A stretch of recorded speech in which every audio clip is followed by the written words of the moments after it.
le monde est sensibilisé sur la question de la dignité humaine.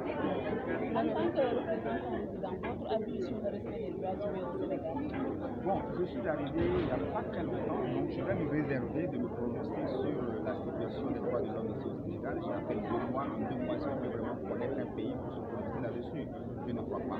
Ce que je peux dire, c'est que nous sommes là, aux côtés du gouvernement, comme l'a matérialisé la présidence du directeur des droits de l'homme, remplaçant dignement la date sur ce matin. Nous sommes aux côtés du gouvernement, aux côtés de tous les acteurs présents ici au Sénégal, pour travailler à une meilleure promotion et protection des droits de l'homme dans le pays.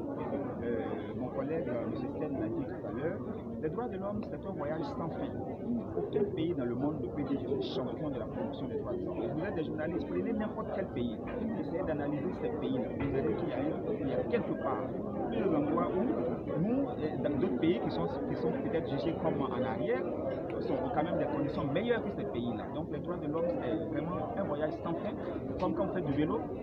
Même quand vous êtes sur une descente, à un moment donné, il va falloir pédaler. Donc, nous évitons de jeter le propre sur quelque pays que ce soit, mais nous apportons notre appui, notre coopération pour aider à encore mieux faire. Il a dit, il y a des textes de loi qui sont là, qui ont peut-être besoin d'être toilettés, d'être améliorés. Et c'est tout l'accompagnement dont nous sommes capables de faire, que nous mettons à la disposition de l'État et des autres institutions, afin qu'on constate quand même qu'il y a une amélioration progressive. C'est surtout cela.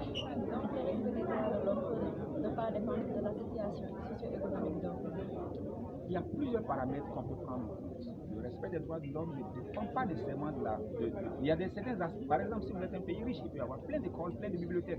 Mais est-ce que ça veut dire qu'il y a d'autant plus des enseignants qualifiés? Est-ce que ça veut dire que les droits des enfants sont bien respectés? Tout cela peut être remis en question. Donc, la question des droits de l'homme, c'est d'abord une question de volonté politique.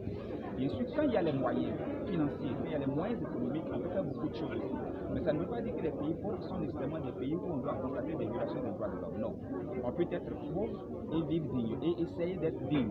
On peut être pauvre et respecter les droits de la femme, respecter les droits de l'enfant. Comme on peut être riche ou développé et ne pas pouvoir respecter les droits de la femme et de faire des assassinats dans les bibliothèques, dans les écoles. Vous voyez de quoi je veux parler. Ce qui n'arrive pas au Sénégal, Dieu merci.